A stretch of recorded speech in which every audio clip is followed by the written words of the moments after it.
যে পথশ্রী প্রকল্পের মাধ্যমে পাতালদিঘি বিহার থেকে শুরু করে পরীক্ষাপাড়া দাসপাড়া পর্যন্ত যে রাস্তা শিলান্যাস অনুষ্ঠান, সেই অনুষ্ঠানে উপস্থিত আছেন আমাদের বিডিও ম্যাডাম। আজকে আসতে পারেননি, সেই বিডিও ম্যাডামের প্রতিনিধি সমরবাবু থেকে শুরু করে এই এলাকার প্রধান পলি পণ্ডিত পাখিরা মহাশয়া, উপপ্রধান সুকান্ত সরকার মহাশয় তথা আজকের এই অনুষ্ঠানের সঞ্চালক আমাদের কর্মাধ্যক্ষ অমিতাভ মণ্ডল মহাশয়। তাছাড়া উপস্থিত আছেন এই গ্রামের পঞ্চায়েত সদস্য বৃষ্টি রায় তথা পঞ্চায়েত সমিতির সদস্য স্বপনদা থেকে শুরু করে এলাকার বিশিষ্ট সমাজসেবী হিসাবে আমার খুব কাছের মানুষ কাজলদা, এবং আমাদের সিনিয়র মানুষ এবং এলাকার বিশিষ্ট সমাজসেবী নবকুমার পণ্ডিত মহাশয়। তাছাড়াও এখানে উপস্থিত আছেন আমাদের বিভিন্ন সমাজসেবী, এলাকায় প্রতিটা মানুষের যারা প্রতিনিয়ত থাকেন, যেমন কাঞ্চনদা আছে, কাঞ্চনসু উপস্থিত আছেন, আমাদের লক্ষ্মী পাল মহাশয় উপস্থিত আছেন, সুশান্ত দা থেকে শুরু করে এলাকার অনেক লোক, ভাদুদা থেকে শুরু করে অনেকজনকে দেখতে পাচ্ছি। সকলের নাম আমি নিতে পারছি না, এখানে আমাদের দক্ষিণেশ্বর দাও আছে দেখছি। তো যাই হোক, সকলের নাম নিচ্ছি না, অনেকজনের সাথেই আমার ওতপ্রোতভাবে পরিচয় আছে, সকলের কি আমার খুব ভালো সম্পর্ক।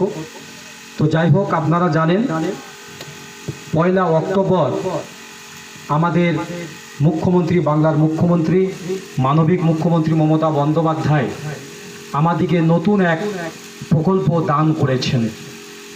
কারণ আমরা জানি যে 2011 সালের পর থেকে আজ পর্যন্ত আজকের মঞ্চে দাঁড়িয়ে যদি আমি বলি যে কতগুলো নতুন প্রকল্প চালু করেছেন আমাদের এই মানবিক মুখ্যমন্ত্রী, আমার কিন্তু বলা সম্ভব নয়। কারণ আপনারা জানেন কন্যাশ্রী থেকে, শিক্ষাশ্রী থেকে শুরু করে, সবুজ সাথী থেকে শুরু করে, খাদ্য সাথী থেকে শুরু করে বিভিন্ন প্রকল্প, একদম একটা বাচ্চা জন্মানো থেকে শুরু করে মৃত্যু পর্যন্ত তার বিভিন্ন প্রকল্পের আওতায় সকল স্তরের মানুষের, সকল ধরনের মানুষের, সকল প্রজাতির মানুষকে কিন্তু একগ্রতা করে দিয়েছে তার প্রকল্পের মধ্য দিয়ে। আমরা সেই রকম 1 অক্টোবরই আমরা নতুন একটা প্রকল্প পেলাম, সেটা হলো পথশ্রী। কারণ আপনারা জানেন যে আমাদের এলাকা কিভাবে ডেভেলপমেন্ট হয়েছে, বা আমাদের এলাকা আদৌ উন্নত হয়েছে কিনা, বা এলাকাটায় এলাকার গ্রাম পঞ্চায়েত বা তৎকালীন সরকার তারা উন্নয়ন করেছে কিনা, সেটা কিন্তু একমাত্র বোঝা যায় রাস্তাঘাটে।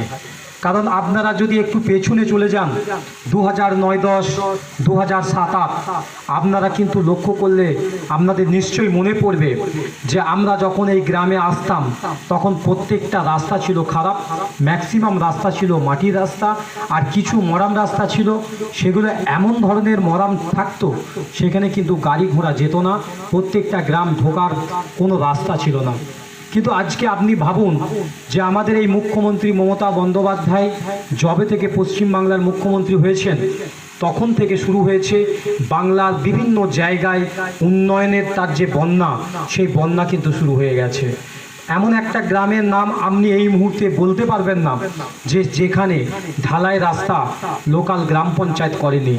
তাহলে আমরা যে সমস্ত রাস্তা আজকে বিভিন্ন জায়গায় সড়ক যোজনার মধ্য দিয়ে আমরা বিভিন্ন ধরনের সড়ক রাস্তা পাচ্ছি, সেটা পিডব্লিউডি হোক, সেটা জেলা পরিষদ হোক, সেটা পঞ্চায়েত সমিতি হোক, কিংবা গ্রাম পঞ্চায়েতের রাস্তা হোক, সকল রাস্তায় কিন্তু এই যে আমরা পাচ্ছি, বা প্রতিটা রাস্তা যে আমাদের ঝকঝকে চকচকে হচ্ছে, এটা কিন্তু মমতা বন্দ্যোপাধ্যায়ের অবদান। তাছাড়াও আপনারা জানেন যে আমাদের তপশিলি সম্প্রদায়ের মানুষজনের তারা বিভিন্ন মানুষ আছে যারা দারিদ্রতার সীমার নিচে বাস করে, যারা দিনে আনে দিনে খায়। এই লকডাউনের সময় আমরা লক্ষ্য করেছি তাদের যখন কাজ বন্ধ হয়ে গেছে, তারা যখন বিভিন্ন জায়গায় বেরোতে পারেনি, তারা ভিন রাজ্যে গিয়ে তারা বিভিন্ন শ্রমিকের কাজ করে যখন তারা টাকা উপার্জন করতে পারেনি, তখন আমরা লক্ষ্য করেছি মানবিক মুখ্যমন্ত্রী তিনি জয় বাংলা বলে একটা প্রকল্প চালু করলেন এবং আমাদের এলাকায় যত তপশিলি সম্প্রদায়ের মানুষ রয়েছে জাতি উপজাতির, তারা সকল স্তরের মানুষকে, যাদের 60 বছর বয়স হয়ে গেছে, যাদের বিধবা আছে, তাদের প্রত্যেককে কিন্তু এই জয় বাংলা প্রকল্পের মধ্য দিয়ে কিন্তু প্রতিজনকে ভাতার ব্যবস্থা করে দিল। এবং আপনি অবাক হয়ে যাবেন, আগে একটা কথা ছিল যে সরকারের নাকি 18 মাসে বছর, 12 মাসে বছর হয় না, সরকারের নাকি 18 মাসে বছর। তো আমরা সেই কথাটা আজকে ভুলতে বসেছি, কারণ আমরা লক্ষ্য করলাম আমরা সঙ্গে সঙ্গে সেই জয় বাংলা বিভিন্ন পঞ্চায়েতের অফিসে, পঞ্চায়েত সমিতির অফিসে বসে তাদের নাম এন্ট্রি করলাম, নথিভুক্ত করলাম, সঙ্গে সঙ্গে তারা 1 সপ্তাহ 2 সপ্তাহের মধ্যেই কিন্তু তারা টাকা পেতে শুরু করলো। আজকের কিন্তু সেই কথাটা অবান্তর হয়ে গেছে, সেই কথাটা কিন্তু মিথ্যা হয়ে গেছে যে সরকারের 18 মাসে বছর। আপনি অবাক হয়ে যাবেন যে এই সরকার এসে 2 টাকা কেজি ধরুন চাল প্রত্যেকটা মানুষকে আওতায় এনেছে, কাউকে কিন্তু বিবেচনা করার কোনো প্রয়োজন নেই।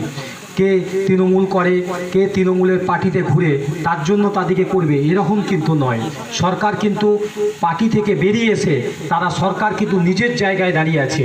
আজকে যদি কোনো এলাকার কোনো বিশিষ্ট লোক বা লিডারশিপরা যদি কোনো গ্রামের মানুষজনকে ভাতা না করে দেয়, তার জন্য বিডিও ম্যাডাম বিভিন্ন জায়গায় তিনি প্রচার করেছিলেন, মাইকিং করেছিলেন যে গ্রাম পঞ্চায়েত যদি না করে দেয় বিডিও অফিসে জমা দেওয়ার জন্য। এটাই হলো মানবিক মুখ্যমন্ত্রী মমতা বন্দ্যোপাধ্যায়। এবং তাছাড়াও আমরা লক্ষ্য করেছি যে আমরা যখন 2008-9-10 দেখতাম প্রতিটি বাড়িতে যারা হ্যান্ডিক্যাপ, অর্থাৎ যারা ফিজিক্যাল হ্যান্ডিক্যাপ আছে, যারা চলাফেরা করতে পারে না, যারা শারীরিক অসুস্থ, কিংবা যারা সেন্সের প্রবলেম আছে, চোখের প্রবলেম আছে, তাদেরকে সরকার দেখতো না। কিন্তু এই মানবিক মুখ্যমন্ত্রী মমতা বন্দ্যোপাধ্যায় প্রত্যেকটা হ্যান্ডিক্যাপকে কিন্তু ভাতা দিচ্ছে। যদি এই এলাকায় কোনো হ্যান্ডিক্যাপ ভাতা, হ্যান্ডিক্যাপ না পেয়ে থাকে, তারা যেন বিডিও অফিস, বিডিও ম্যাডাম বা আমাদের সাথে যোগাযোগ করতে পারে। তাদের কিন্তু অবশ্যই হ্যান্ডিক্যাপ ভাতার সার্টিফিকেট লাগবে, আধার কার্ড লাগবে, ব্যাংকের অ্যাকাউন্ট লাগবে, দিয়ে আমাদের সাথে যোগাযোগ করলে আমরা ভাতার ব্যবস্থা চালু করে দিতে পারবো। আজকে এখানে দাঁড়িয়ে যদি হাজার হাজার উন্নয়নের কথা বলি, তবু কিন্তু আমার বক্তব্য শেষ হবে না। তাই আমার বক্তব্যকে দীর্ঘায়িত করব না, কারণ আপনারা মনে রাখবেন রাজনীতি করার জন্য অনেক মুখ্যমন্ত্রী সরকারে বসে, অনেক কথাবার্তা বলে সরকারে বসেন, কিন্তু মমতা বন্দ্যোপাধ্যায় কোনো প্রতিশ্রুতি দেন না। তিনি সরকারে আসার আগে তিনি কখনোই জনসভায় কোনো বক্তৃতা মঞ্চে তিনি বলেননি আমি পথশ্রী প্রকল্প চালু করব এবং পথশ্রী প্রকল্প চালু করে 12,000 কিলোমিটার রাস্তা 15 দিনের মধ্যে শিলান্যাস করব এবং 2 মাস থেকে 3 মাসের মধ্যে সেই কাজ সমাপ্তি করে প্রত্যেকটা গ্রামকে সোনার বাংলা রূপে গঠন করব। তিনি প্রতিশ্রুতি দেওয়ার প্রয়োজন মনে করেন না। তিনি প্রতিশ্রুতি দেননি যে কন্যাশ্রীর মধ্য দিয়ে সকল স্তরের ছাত্রীকে তারা 25,000 টাকা করে টাকা পাবে এবং তারা যেন শিক্ষিত হওয়ার সুযোগ পায়, তার স্কলারশিপের ব্যবস্থা করে দেবেন। তিনি কিন্তু প্রতিশ্রুতি দেননি এলাকার যুবরা ভাতা পাবেন। তিনি কিন্তু প্রতিশ্রুতি করে দেননি রূপশ্রী ভাতা পেয়ে মেয়ের বাবারা যেন কন্যা সন্তান হয়ে তাদের দায় না পায়, তারা যেন বিরক্ত প্রকাশ না করে, তাদেরকে যেন সাহায্য করা হয়, তারা যেন নাবালিকা মেয়েকে বিয়ে না দেয়, তার জন্য তাদেরকেও কিন্তু 25,000 টাকা সাহায্যর কথা তিনি কিন্তু প্রতিশ্রুতি দেননি। তিনি প্রতিশ্রুতি দেন না, কারণ তিনি কাজে বিশ্বাস করেন, তিনি কর্মে বিশ্বাস করেন। তাই তিনি কর্মের মধ্য দিয়ে প্রতিনিয়ত আমরা লক্ষ্য করছি, তিনি যেমন এই লকডাউনে এই করোনা ভাইরাস গোটা বিশ্ব যখন দাপিয়ে বেড়াচ্ছে, যখন সকল স্তরের পঞ্চায়েত থেকে বিডিও অফিস সকল স্টাফেরা যখন ঘর ঢুকে গেছেন, তখন কিন্তু আমরা লক্ষ্য করছি এই মমতা বন্দ্যোপাধ্যায় তিনি কিন্তু ঘরে ঢুকে পড়েননি, তিনি প্রতিটা মানুষের খোঁজ খবর নিচ্ছেন। এবং আমি ধন্যবাদ জ্ঞাপন করব তার সরকারের পুলিশ এই লকডাউনের বাজারে যখন আমরা পাশের বাড়ির খবর নিতে পারিনি, তখন কিন্তু এই পুলিশ কোনো ব্যক্তি অসুস্থ হয়ে গেলে তাকে নিয়ে গিয়ে ভর্তি করা থেকে শুরু করে তার সকল স্তরে সাহায্য করা থেকে শুরু করে এই পুলিশ ব্যবস্থা করেছে। আজকেও এই পথশ্রী প্রকল্প যে এরকম একটা সময়ে, এরকম একটা সিচুয়েশনে যে শিলান্যাস হচ্ছে, এই শিলান্যাস ও বিডিও অফিসে যে সমস্ত স্টাফ এসছে তারাও কিন্তু সেই আমার মুখ্যমন্ত্রী মমতা বন্দ্যোপাধ্যায়ের, তারা কিন্তু এক একজন এক একটা হ্যান্ডস, এক একজন সদস্য, তারাও কিন্তু একটা সৈনিক, আমরাও একটা সৈনিক। আমরা কিন্তু থেমে নেই, বসে নেই। তাই সরকারি যে সমস্ত স্টাফেরাও এই রকম মারাত্মক ভাইরাসের সময়ে নিজেদের জীবনকে হাতে নিয়ে যারা কাজ করে চলেছেন, এই মঞ্চ থেকে তাদেরকে অভিনন্দন জানাবো। যে সমস্ত প্রধান থেকে পঞ্চায়েত সদস্য যারা প্রতিনিয়ত কাজ করার চেষ্টা করছেন, তাদেরকেও আপনারা আপনাদের ভালোবাসা শুভেচ্ছা জানাবেন, তাহলে নিশ্চয়ই তারা কাজ করার মানসিকতা আরও অর্জন হবে। তো যাই হোক, আমার বক্তব্যকে দীর্ঘায়িত না করে এরপর আমাদের ফলক উন্মোচন আছে, সেই উন্মোচনের মধ্য দিয়ে শিলান্যাস হবে এবং এলাকার মানুষকে বলবো আমার গ্রামের রাস্তা হবে, তাদের প্রত্যেকজনের নৈতিক কর্তব্য হচ্ছে আমার গ্রামের রাস্তাটা সঠিকভাবে হচ্ছে কিনা। রাস্তাটা হচ্ছে সেটা শুধুমাত্র পঞ্চায়েত মেম্বার বা প্রধান উপপ্রধানদের দায়িত্ব নয়, গ্রামের সকল স্তরের মানুষের দায়িত্ব। কারণ এই রাস্তাটা বিডিও ম্যাডাম আসবে একবার দুবার, আমি আসবো একবার দুবার, কিন্তু এই রাস্তাটা প্রতিনিয়ত আপনাদেরকে চলাফেরা করতে হবে। তাই আপনারা নজর রাখবেন এলাকার রাস্তাটা যেন সুন্দরভাবে হয়, এলাকার রাস্তাটা যেন মানুষ রক্ষণাবেক্ষণ করে। কারণ আমরা লক্ষ্য করি যে রাস্তার মধ্যে মানুষ গরু বাঁধে, রাস্তার মধ্যে দিয়ে মানুষ জল ব্যবহার করে, রাস্তার মধ্য দিয়ে কোনো রকম ড্রেনের ব্যবস্থা করে দেয় না। তাই রাস্তা তাড়াতাড়ি নষ্ট হয়ে যায়।